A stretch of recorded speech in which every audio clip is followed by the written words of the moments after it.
In Lukas 10 vertel Jesus die gelykenis van die barmhartige Samaritaan.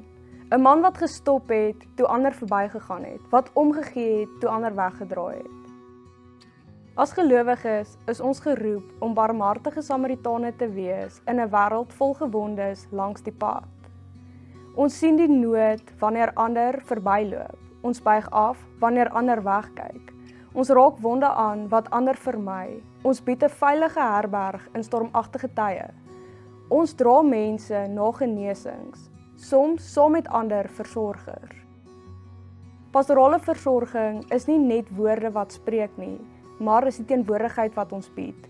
Dit vra nie altyd vir groot oplossings nie, maar 'n gewillige hart. Soos die barmhartige Samaritaan, gaan dit oor praktiese medelee, om te sien, te stop, aan te raak, te help en te bly. Om te wees soos wat Jesus gesê het, gaan en doen jy net so.